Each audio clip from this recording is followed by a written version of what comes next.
பழைய மெத்தட்ல ஹிந்தி கத்துக்காதீங்க, கண்டிப்பா டைம் வேஸ்ட் ஆகும். ஹிந்தி கத்துக்கிற பெரும்பாலானவங்க ஹிந்தி மொழியால தோக்கல, தப்பா ஹிந்தி கத்துக்கிற முறையால தான் தோக்குறாங்க. தங்கத்துல முதலீடு செய்ய போறவங்க தங்கத்தால தோக்குறது இல்ல, தவறான நேரத்துல முதலீடு செய்யறதால தான் தோத்து போயிடுறாங்க. தங்கத்துக்கும் ஹிந்திக்கும் என்ன சம்பந்தம்? தங்கத்துக்கும் ஹிந்திக்கும் நேரடியா சம்பந்தம் இல்ல, ஆனா price prediction methods, investment methods இதுக்கும் ஹிந்தி லேர்னிங் மெத்தட்ஸ்க்கும் கண்டிப்பா சம்பந்தம் இருக்கு. நோட்ஸ் எடுத்து வச்சுக்கலாம். தங்கத்தோட கம்பேர் பண்ணதும் ஹிந்தி மேல இன்ட்ரெஸ்ட் வந்துருச்சு போல. யாருக்கு? எனக்கு ஹிந்தில இன்ட்ரெஸ்ட். கோல்டு பிரைஸை ப்ரெடிக்ட் பண்ண முடியாம கஷ்டப்பட்டுட்டு இருக்கேன். எத்தனையோ யூடியூப் வீடியோஸ் பார்த்துட்டேன், ஒரு யூஸும் இல்ல. எப்ப ஏறுது, எப்ப இறங்குது, எப்ப இன்வெஸ்ட் பண்ணணும்னு ஒன்னும் தெரிய மாட்டேங்குது. சரி, உங்க வீடியோ பார்த்தாலாச்சு ஏதாவது ஐடியா கிடைக்குமோ நோட்ஸ் எடுக்க போறேன். சேனலுக்கு ஃபர்ஸ்ட் டைம் வரீங்கன்னா சப்ஸ்கிரைப் பண்ணிக்கோங்க. கோல்டு, ஹிந்தி ரெண்டையும் புரிஞ்சுக்க போறோம். ஒரு மொழியை கத்துக்கிறதுலயும் ஒரு இடத்துல முதலீடு பண்றதுலயும் சிங்கிள் ரூல், ஒரே ரூல் தான். பழைய மெத்தட் தான் ஃபாலோ பண்ணுவேன் அடம் பிடிச்சா கண்டிப்பா growth ஸ்லோவா தான் இருக்கும். உங்களோட டைமும் எனர்ஜியும் கோல்டு மாதிரி உங்களுக்கு ரொம்ப வேல்யூபிள். இந்த ரெண்டையுமே நீங்க ஹிந்தி கத்துக்கிறதுக்கு நிறைய வேஸ்ட் பண்ணிருந்தீங்க அப்படின்னா இனி நீங்க எனர்ஜி வேஸ்ட் பண்ண வேண்டியது இல்ல. ஒரு 3 மாசம் டைம் மட்டும் கொடுத்தா போதும். ஸ்கிரீன்ல தெரியுற வாட்ஸ்அப் நம்பருக்கு வாட்ஸ்அப் பண்ணி என்னோட ஹிந்தி கோச்சிங் கிளாஸஸ் ஜாயின் பண்ணிருங்க. நீங்க ஹிந்தி பேசிடலாம். ஒரு குறிப்பிட்ட பொருள்களுடைய விலை எப்பவுமே உயர்ந்துட்டு தான் இருக்கும், குறையவே குறையாது. அதாவது இந்த திங்ஸ் மேல இன்வெஸ்ட் பண்றது எப்பவுமே சேஃப், ரிஸ்கே இல்ல அப்படின்றதுனால இன்வெஸ்டர்ஸ் இதெல்லாம் சேஃப் அப்படிங்கிற ஒரு லிஸ்ட் வச்சிருப்பாங்க. அந்த லிஸ்ட்ல இருக்கிற எல்லா பொருளோட மதிப்பும் குறையும் போது முதலீட்டாளர்கள் தங்கம் தான் சேஃப் அப்படின்னு நினைச்சு தங்கத்து மேல இன்வெஸ்ட் பண்ண வருவாங்க. அப்ப தங்கத்தோட விலை கண்டிப்பா உயரும். லோக் सोना खरीदते हैं जब बाकी सब चीजें अपनी कीमत को देती है. लोग सोना खरीदते हैं. खरीदो அப்படின்னா வாங்கு, பொருளை பர்ச்சேஸ் பண்ணு அப்படின்னு அர்த்தம். खरीदते அப்படின்னு ஏன் இங்க போட்டிருக்கீங்க அப்படின்னா லோக், அதாவது நிறைய பேர், லோக்னா மக்கள், அதனால பன்மைக்காக खरीदते அப்படின்னு போட்டிருக்கீங்க. ஹே எதுக்கு அப்படின்னா அதேதான், பன்மை அப்படின்னாலே நீங்க ஹே போட்டுறணும். லோக் खरीदते हैं, மக்கள் வாங்குகிறார்கள் அப்படிங்கிறதுக்கு தான் லோக் खरीदते हैं அப்படின்னு இருக்கு. என்ன வாங்குகிறார்கள் அப்படிங்கும்போது சோனா, அதாவது கோல்டு. எப்ப வாங்குகிறார்கள் அப்படின்னா ஜப்.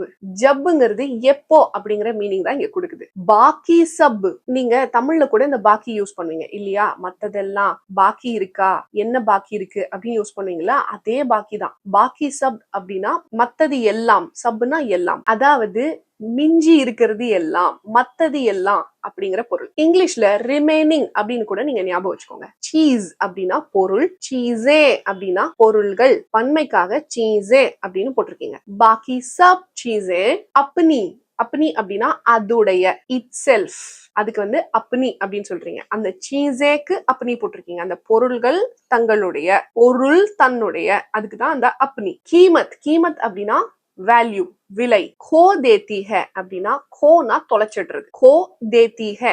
தேத்தி அப்படின்னு இந்த ஃபீமேல் சவுண்ட் ஏன் கொடுத்துருக்கோம் அப்படின்னா சீஸே அப்படிங்கிறது பன்மை இல்லையா, அதனால ஃபீமேல் சவுண்ட் வருது.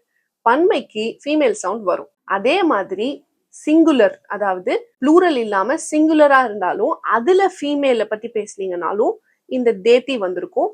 இப்ப ஏன் தேத்தி வந்திருக்கு அப்படின்னா சீஸே அப்படின்னு ப்ளூரல் வந்ததுனால தேத்தி வந்திருக்கு. கோ தேத்தி அப்படின்னா தொலைச்சிடும் அப்படின்னு சொல்றதுக்கு தான் கோ தேத்தி. என்ன தொலைச்சிடும் அப்படின்னா அதோட வேல்யூவை தொலைச்சிடும், கீமத்து தொலைச்சிடும். யாரு கீமத்தை தொலைச்சிடுறா? மத்த பொருள்கள். நம்ம வந்து இதுதான் சேஃப்னு இன்வெஸ்டர்ஸ் லிஸ்ட் போட்டு வச்சிருந்த பொருள் எல்லாம் அதோட வேல்யூவை தொலைச்சிடுச்சுன்னா அப்போ ஜப்பு, அதுக்கு தான் அந்த அப்போ கோல்டோட விலை ஏறும். ஏன்னா கோல்டு மேலதான் எல்லாரும் இன்வெஸ்ட் பண்ணுவாங்க. எப்படி லாபம் வராதுன்னு தெரிஞ்சா நீங்க முதலீடு பண்ண மாட்டீங்களோ அதே மாதிரி நீங்க படிச்சுட்டு இருக்கிற ஹிந்தி உங்க டெய்லி கான்வர்சேஷன், தினசரி வாழ்க்கைக்கு பிரயோஜனமானதா இல்லையான்னு பாருங்க. அப்படி இல்லைன்னா அந்த ஹிந்தியை படிச்சு நீங்க டைம் வேஸ்ட் பண்ணாதீங்க. உங்க நேரத்தை நீங்க யூஸ்லெஸ் ஹிந்தில முதலீடு பண்ணாதீங்க.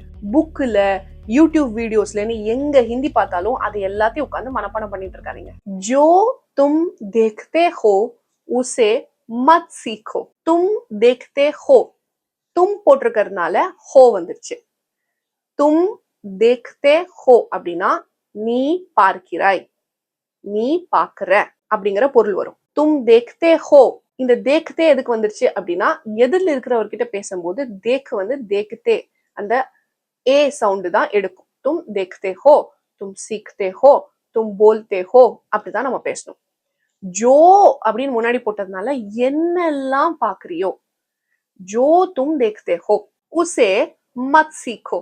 இங்க உசேங்கிறது ஒண்ணும் இல்ல, சில சமயம் இதை நம்ம உஸ்கோ அப்படின்னு போட்டும் பேசுவோம். தப்பு இல்ல, ஆனா எழுதுற ஹிந்தில உசே தான் வரும். உங்க எதிரில் இருக்கிறவங்க உசே உஸ்கோன்னு ரெண்டுமே எப்ப யூஸ் பண்ணாலும் நீங்க கரெக்டா அதை புரிஞ்சுக்கோங்க.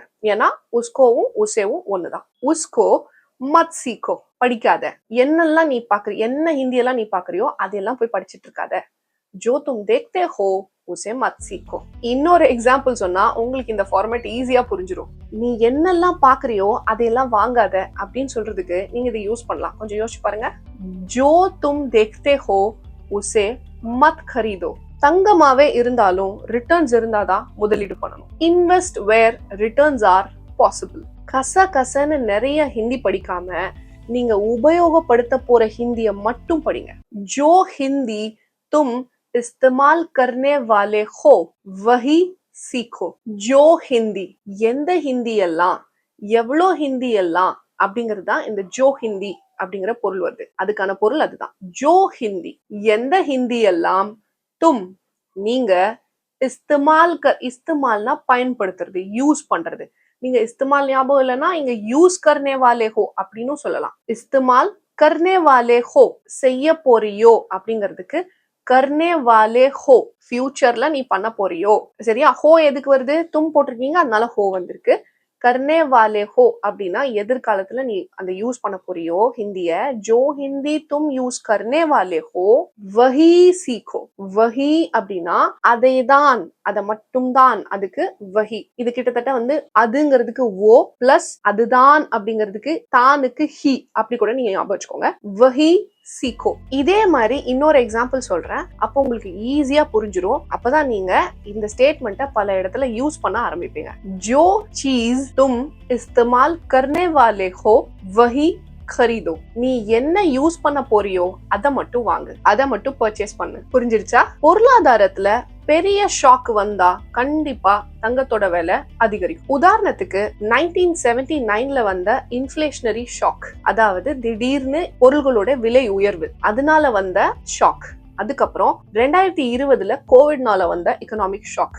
அதுக்கப்புறம் 2025ல போர், அப்புறம் சொல்லவே வேணாம் ஏஐ, ஆர்டிஃபிஷியல் இன்டெலிஜென்ஸ், இதனால வந்த ஷாக். झटके के बाद सोने की कीमत बहुत बढ़ जाती है. झटका அப்படின்னா ஷாக், झटका के बाद அப்படிதான் வந்திருக்கணும். झटके அப்படின்னு ஏன் வந்திருக்கு அப்படின்னா झटकाக்கு அதுக்கப்புறம் கே வந்திருக்கு இல்லையா, झटके के बाद, அதனால झटकाங்கிறது झटकेன்னு மாறிடும். ஏ சவுண்ட் எடுக்கும். பின்னாடி ஏதாவது ஒரு வேர்டு போட்டு கண்டினியூஸா எடுத்துட்டு போகும்போது அந்த வேர்டுனால முன்னாடி இருக்கிற வினைச்சொல் இருக்கு இல்லையா, வினைச்சொல்லோ நவுனோ எதுனாலும் பின்னாடி நீங்க ஒரு கா கே கி எல்லாம் போடும்போது இது ஏ சவுண்டுக்கு வந்துடும். ஷாக்கு கே பாத் அப்படின்னு சொல்றதுக்கு தான் நீங்க இங்க என்ன சொல்றீங்க, ஷாக்குக்கு ஹிந்தில झटका. झटके के பாத். கே பாத்னா என்ன, அப்புறமா அப்படின்னு சொல்றதுக்கு கே பாத். ஏதாவது ஒண்ணு போட்டுட்டு இதுக்கு அப்புறமா அப்படின்னு சொல்றதுக்கு நீங்க என்ன சொல்வீங்கன்னா ஏக்கு அப்புறம் பி அப்படின்னா ஏ கே பாத் பி. சோனே கி கீமத், தங்கத்துடைய விலை. சோனே கி கீமத், தங்கத்துடைய. இந்த கீ எதனால வந்திருக்கு, உடைய, பிலாங்கிங், ரிலேஷன்ஷிப்ஸ் வந்துச்சுன்னா கீ வரும். இந்த கீக்கு பதிலா இங்க காவும் வந்திருக்கலாம், கேவும் வந்திருக்கலாம். ஏன் இந்த மூணுல ஏதோ ஒண்ணுதான் வரும் அப்படின்னா ஜெண்டர் பொறுத்து. இங்க ஃபீமேல் ஜெண்டர் அப்படிங்கறதுனால கீ போட்டிருக்கீங்க. இதே ஏதாவது ஒரு பொருள் அதோட ஜெண்டர் ஹிந்தில மேலா இருந்திருந்தா நீங்க கா போட்டிருப்பீங்க. சோனே கி கீமத், தங்கத்துடைய விலை, बहुत நிறைய, படு ஜாத்தி है. படு அப்படின்னா இன்க்ரீஸ் ஆகிறது, படு ஜாத்தி है அப்படின்னா இன்க்ரீஸ் ஆயிடும். இதுல நீங்க ஜாத்தி है அப்படிங்கிறதுக்கு போ அப்படிங்கிற பொருளை எடுத்துக்காதீங்க. ஏதாவது ஒரு verb, இந்த மாதிரி படு இல்லைன்னா ஏதாவது ஒரு வேர்டு அதை வச்சுட்டு அதுக்கு பின்னாடி ஜாத்தி है நம்ம ரொம்ப காமனா யூஸ் பண்ணுவோம். உதாரணத்துக்கு பாருங்க, ஆ ஜாத்தி ஹே, ஆனா வர்றது. ஆ ஜாத்தி ஹேன்னு போட்டதுனால வந்துட்டு போ அப்படிங்கிற அர்த்தம் கிடையாது. ஆ ஜாத்தி ஹே அப்படின்னா அதே ஆவோட பொருள் மட்டும்தான் வரும், நம்ம பின்னாடி ஒரு ஜாத்தி ஹே போட்டிருக்கோம், அவ்வளவுதான். படு ஜாத்தி ஹே அப்படின்னா இன்க்ரீஸ் ஆயுது, ஆ ஜாத்தி ஹே அப்படின்னா வருது, ஹோ ஜாத்தி ஹே அப்படின்னா நடக்குது. இந்த மாதிரி ஜாத்தி ஹேன்னு பின்னாடி வரும்போது அந்த ஜாக்கு போங்கிற மீனிங்க நீங்க எடுக்காதீங்க. உங்களுக்குமே பாருங்க, உங்க ஆபீஸ் மீட்டிங்ல எல்லாரும் ஹிந்தி பேசுறாங்க, உங்களுக்காக அவங்க இங்கிலீஷ்ல பேசினாலும் உங்களுக்கு ஹிந்தி தெரியாததுனால நீங்க திணறி இப்படி நிக்கிறமே அப்படின்னு நினைக்கிறது ஒரு ஷாக். தப்பா ஹிந்தி பேசிட்டு அடடா இன்னும் கொஞ்சம் பிராக்டிஸ் பண்ணிருக்கலாம் அப்படின்னு நினைக்கிறது ஒரு ஷாக். இந்த ரெண்டு ஷாக்குக்கு அப்புறமும் உங்களோட ஹிந்தி கண்டிப்பா இம்ப்ரூவ் ஆகும். गलत हिंदी बोलना और झटका महसूस करना सबसे अच्छी बात है. गलत हिंदी बोलना தப்பான ஹிந்தி பேசுறது. ஹிந்தி போல்னா அப்படின்னா ஹிந்தி பேசுதல். गलत हिंदी, गलतना தப்பு, மிஸ்டேக்ஸ். गलत हिंदी बोलना और அப்புறம் झटका महसूस करना. झटकाனா ஷாக், நம்ம ஏற்கனவே பார்த்துட்டோம். महसूस அப்படின்னா ஃபீல் பண்றது. झटका அப்படின்னா ஷாக், ஷாக்க ஃபீல் பண்றது. महसूस, झटका महसूस करना, அதே करना தான் सबसे अच्छी बात है. எல்லாத்தையும் விட. सबसे அப்படின்னா எல்லாத்தையும் விட, சப்னா எல்லாம், सबसे அப்படின்னா எல்லாத்தையும் விட, अच्छी बात है ரொம்ப நல்ல விஷயம் அப்படின்னு சொல்ல வராங்க. अच्छी அப்படின்னா நல்ல, बात है இங்க நீங்க யோசிப்பீங்க இது ஏன் அச்சின்னு இருக்கு, நான் அச்சா தானே படிச்சிருக்கேன் அப்படின்னு. பாத்துங்கிற அந்த வேர்டு வந்து ஹிந்தில ஃபீமேல் ஜெண்டர், அப்ப அது அச்சா எடுக்காது, அச்சி தான் எடுக்கும். அச்சி பாத் ஹே. சாதாரணமா நீங்க யாராவது உங்ககிட்ட வந்து ஒரு ஹாப்பி நியூஸ் சொல்றாங்க, இல்ல ஒரு பிக்னிக் போலாமான்னு கேக்குறாங்க அப்படின்னா கூட நீங்க இதை சொல்லலாம், அச்சி பாத் ஹே, ரொம்ப நல்ல விஷயம், போலாமே அப்படின்னு சொல்லலாம். எனக்கு அந்த பிரச்சனையே இல்லை. நான் பேசுற ஹிந்தியால நான் ஷாக் ஆக மாட்டேன். நான் பேசுறது ஹிந்தியானே தெரியாம எதிரில் இருக்கிறவங்க தான் ஷாக் ஆயிருவாங்க. இந்த அவமானம் தேவையா? இதுக்கு பேசாம ஹிந்தி படிக்க வேண்டியது தானே. எதுக்கு எதுக்கு படிக்கணும்? அதெல்லாம் படிக்க முடியாது. நீங்க தங்கம் விலையை எப்படி ப்ரெடிக்ட் பண்றது, அந்த மெத்தடை மட்டும் சொல்லுங்க, நான் நோட் பண்ணும். மெதுவா தங்கம் விலை உயர்ந்துட்டே போச்சுன்னா, கிராஃப் ஒரு மாதிரி ஸ்லோவா பட் ஸ்டேபிளா க்ரோ ஆயிட்டு போயிட்டு இருந்துச்சுன்னா பிரச்சனையே இல்லை. சடனா யாருமே எதிர்பார்க்காத மாதிரி தங்கம் திடீர்னு ரைஸ் ஆச்சுன்னா அப்ப கண்டிப்பா அதோட விலை சரிய போகுதுன்னு அர்த்தம். अगर अचानक ज्यादा होगी तो उसके बाद गिरावट भी आएगी. अगर तो இது ரெண்டும் சேர்த்தே ஞாபகம் வச்சுக்கோங்க. அதாவது இஃப் தென், ஒருவேளை இப்படி ஆனா அப்படி ஆயிடும் அப்படின்னு நீங்க ஏதாவது எக்ஸ்பிளைன் பண்ணணும்னா இந்த ஃபார்மேட்டை ஞாபகம் வச்சுக்கோங்க. அகர் அச்சானக் ஜியாதா ஹோகி. அகர் ஒருவேளை, அச்சானக் அப்படின்னா சடன்லி திடீர்னு, ஜியாதா ஹோகி அப்படின்னா இன்க்ரீஸ் ஆனா, அதாவது விலை உயருது அப்படிங்கிறதுக்கு நம்ம இங்க விலையெல்லாம் எதுவும் போடல, இன்க்ரீஸ் ஆனா அப்படின்னு போட்டுட்டோம். அதிகமானால் அப்படிங்கிறதுக்கு ஜியாதா ஹோகி. தோ அப்போ அந்த அகருக்கு தான் இங்க காம்பினேஷன்ல நீங்க தோ போடுறீங்க. தோ அப்போ அது நடந்தா இனி ஒண்ணு வேற ஏதோ நடக்க போகுது அப்படின்னு நீங்க சொல்றதுக்கு இந்த தோ போட்டு நடக்க போறது என்னவோ அதை எக்ஸ்பிளைன் பண்ணுவீங்க. உஸ்கே பாத் அதுக்கப்புறம், அந்த உஸ்கே அப்படின்னா அந்த ஈவெண்ட்டுக்கு அப்புறம், அது இது அதுக்கு வந்து நம்ம ஒரு வேர்டு வச்சிருக்கோம் இல்லையா ஹிந்தில, உஸ். இது அப்படின்னா இஸ். சோ உஸ்கே பாத். கே பாத்னா என்ன, அப்புறம். உஸ் முன்னாடி போட்டதுனால அதுக்கு அப்புறம். உஸ்கே பாத் அதாவது விலை உயர்ந்ததுக்கு அப்புறம், கிராவட் பி ஆயேகி. கிராவட் அப்படின்னா சரிவு, ரொம்ப வேகமா சரியறது. கிராவட் பி, கிராவட்டும், சரிவும், உயர்ந்துச்சுன்னா சரிவும், ஆயேகி வந்துரும் கண்டிப்பா. நீங்களும் பொறுமையா தினமும் கொஞ்சம் கொஞ்சமா ஹிந்தி படிங்க. ஒரே நாள்ல நிறைய படிச்சிடவும் வேண்டாம், அப்புறம் 10 நாள் ஹிந்தி படிக்காமயும் இருக்க வேண்டாம். ஒரே நாள்ல நான் எல்லாத்தையும் படிச்சு முடிச்சிருவேன் அப்படின்னு சொல்லி 10 பக்கத்துக்கு ஹிந்தி படிச்சீங்கன்னா அதுக்கு முன்னாடி 10 நாள் நீங்க படிச்ச ஹிந்தி மறந்துரும், அதுக்கப்புறம் 10 நாள் ஹிந்தி மூஞ்சிலே முழிக்க மாட்டீங்க. अगर तुम एक ही दिन बहुत ज्यादा सीखोगे तो सब कुछ भूल जाओगे. இதுலயும் அகர் தோ, அதாவது இஃப் தென், அகர் போட்டுட்டு அதுக்கப்புறம் ஒண்ணு நடந்தா தோ இது நடக்கும் அப்படின்னு இந்த ஃபார்மேட்டுக்கு இதை யூஸ் பண்றோம். அகர் தும், தும்னா நீங்க, ஏக் ஒன்னு, ஏக் ஹீ தின், தின்னா ஒரு நாள், ஏக் தின்னா ஒரு நாள், ஏக் ஹீ தின் அப்படின்னா ஒரே நாள்ல, பஹாத் நிறைய, ஜியாதா அதுவும் நிறைய. அப்ப இது ரெண்டுல ஏதாவது ஒண்ணு யூஸ் பண்ணியிருந்தாலே போதும். ஆனா சம்டைம்ஸ் என்ன ஆகும், ரெண்டுமே சேர்ந்து வரும், பஹாத் ஜியாதா அப்படின்னு வரும். சீக்கோகே, ஏன் சீக்கோகே சொல்றீங்க, தும் சொல்லிருக்கிறதுனால தும்மு கூட சீக் வினைச்சொல் போட்டுட்டு டென்ஸ்ல என்ன போடணும், ஓகே அப்படிங்கிற சவுண்ட் வரணும். தும் சீக்கோகே, நீ படித்தால், ஒரே நாள்ல நிறைய படித்தால். தோ அப்போ சப் குச் எல்லாமே. இதுலயும் பாருங்க சப்பு போட்டிருந்தாலே போதும், எல்லாமேன்னு அர்த்தம். ஆனா இங்க சும்மா ஒரு எம்பசிஸ்க்காக சப் குச் அப்படின்னு போடுறோம். சப் குச்னாலும் எல்லாமேன்னு அர்த்தம். ஆனா குச்சை மட்டும் தனியா யூஸ் பண்ணீங்கன்னா அது கொஞ்சம் தான் வரும். சப்பு கூட குச் போட்டுட்டதுனால அது எல்லாமேன்னு வருது. சப் குச் பூல் அப்படின்னா மறக்கிறது, பூல் ஜாவோகே அப்படின்னா மறந்து போயிடும். இதுல பூல் ஜாவோகேல இருக்கிற ஜாக்கு போயிடும் அப்படிங்கிற பொருள் நீ எடுத்துக்கலாம். பூல் ஜாவோகே, இந்த ஜா வந்து நிறைய வினை சொற்களோட கூடவே சேர்ந்து வரும். வரும்போதெல்லாம் அதுக்கு ஜான்னா போங்கிற மீனிங் இருக்கு அப்படின்னு சொல்லி அது அந்த மீனிங்கோட சேர்ந்த மாதிரி படிச்சு பார்க்க கூடாது. கா ஜாவோகேனா சாப்பிட்டு போயிடுவியா, ஆ ஜாவோகேனா வந்துட்டு போயிடுவியா அப்படி படிச்சு பார்க்க கூடாது. ஆ ஜாவோகேனா வருவியா, கா ஜாவோகேனா சாப்பிடுவியா, அவ்வளவுதான். இங்க பூல் ஜாவோகேனா மறந்துடுவியா. நம்மளோட சென்டென்ஸ்ல நம்ம क्वेश्चन மாதிரியான எக்ஸ்பிரஷன் கொடுக்கல. அப்போ तो सब कुछ भूल जाओगे அப்படின்னா மறந்துடுவேன் அப்படிங்கிற பொருள் வருது. ஆமா, இப்ப சடனா ரைஸ் ஆச்சு, அப்புறம் அன்எக்ஸ்பெக்டட்லி ஒரு 2 மாசத்துல அப்படியே கிடுகிடுன்னு கீழே இறங்கிடுச்சு. எக்ஸாக்ட்லி.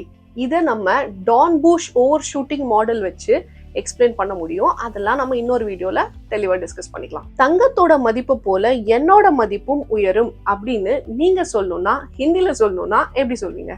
அதை எனக்கு கமெண்ட்ல சொல்லுங்க. கோல்டையும் ஹிந்தியையும் சேர்ந்தே புரிஞ்சுக்க இந்த வீடியோ உங்களுக்கு யூஸ்ஃபுல்லா இருந்துச்சுன்னு தோணுனா ஹைப் பண்ணுங்க. வீடியோக்கு கீழே மோர் கிளிக் பண்ணீங்கன்னா குவிஸ் வரும். குவிஸை நான் இந்த வீடியோ பேஸ் பண்ணி தான் கொடுத்துருப்பேன். அதனால சால்வ் பண்ணிட்டீங்கன்னா நீங்க படிச்ச ஹிந்தியை ஞாபகப்படுத்தின மாதிரி ஆயிடும். நான் ஏற்கனவே ரொம்ப பிஸியா இருக்கேன், என்னாலலாம் ஹிந்தி படிக்க முடியாது, எனக்கு ரொம்ப ஹெக்டிக்கா இருக்கு அப்படின்னு நீங்க யோசிச்சீங்கன்னா, என்னோட பிஸி லைஃப்ல நான் எப்படி ஹிந்தி படிச்சேன்னு ஒரு வீடியோல நான் ஸ்டெப் பை ஸ்டெப்பா சொல்லியிருக்கேன். அந்த வீடியோட லிங்க் ஃபர்ஸ்ட் கமெண்ட்ல இருக்கு.